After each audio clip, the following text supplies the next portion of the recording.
separated the light from the darkness. God called the light day, and the darkness he called night. And there was evening, and there was morning, the first day. Now in verse 14, it says, "And God said, let there be lights in the vault of the sky to separate the day from the night, and let them serve as signs to mark sacred times, and days and years. And let them be lights in the vault of the sky to give them light on earth. And it was so. God made two great lights, the greater light to govern the day, and the lesser light to govern the night. He also made the stars. God set them in the vault of the sky to give light on earth, to govern the day and the night, and to separate light from darkness. And God saw that it was good. And there was evening, and there was morning, the fourth day." So, if he created the two lights that it's talking about in verse 14, it's talking about the moon and the sun. And he created the other stars. So, and that was on the fourth day. So on the first day, when God said, let there be light, there was no sun. So who was the light? Well, what was the light? It was God. God said, let there be light.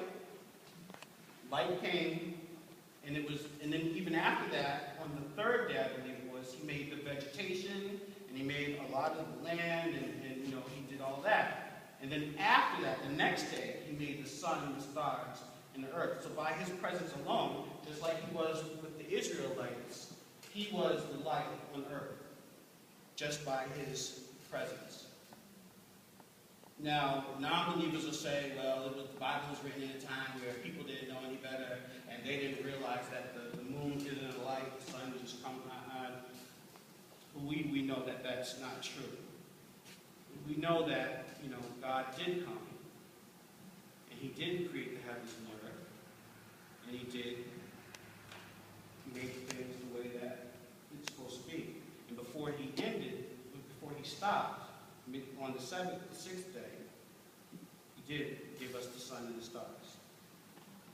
Now, Jesus, before he left the earth, he told us what he wanted us to do. By being lights of the earth, by being salt of the earth, we are all told by Jesus to do something. And William, can you come up here for a second?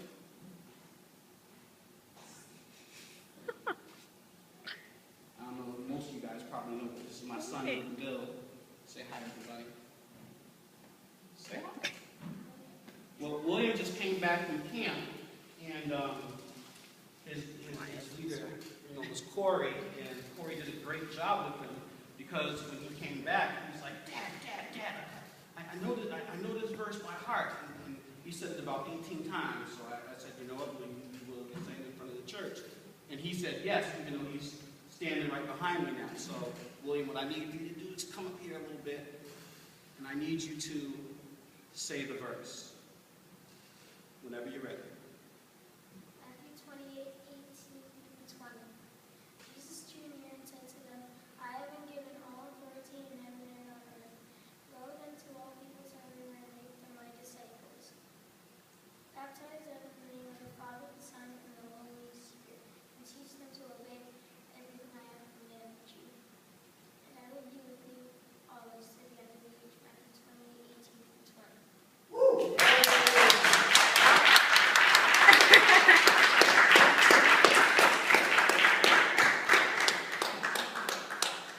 He got me because he said, Matthew, he said, Dad, you know what that verse is? And I was like, yeah, I know what that verse is. He said, what is it? And I was trying to look on my phone, open the Bible up. My memory isn't the best, but thank you for that. Corey, I just want to thank you. You did a great job with the kids. They really enjoyed his time here. He said he had fun. And, for him to come back with a verse such as important as that verse, I knew that you were being the light to him, and him in turn was being the light to me. And that's how I wanted to end it. So, if anybody needs prayer, you can feel free to come up.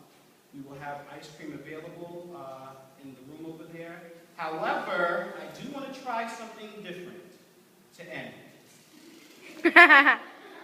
I would like everybody to stand up, please. Well, this is something new. Yeah, this is something. All right, so, I used to go to this church called Mount Sinai. It was a Baptist church, and they didn't have all the equipment and the sound stuff that we are blessed to have. So the only way they used to do worship was they used to get up, use their two hands, and sing the song. So I'm going to put a song on the screen right here. Only him. Only him. Kind of goes with what the teaching was saying. I'd like if you guys could join me in just singing. All right? Ready?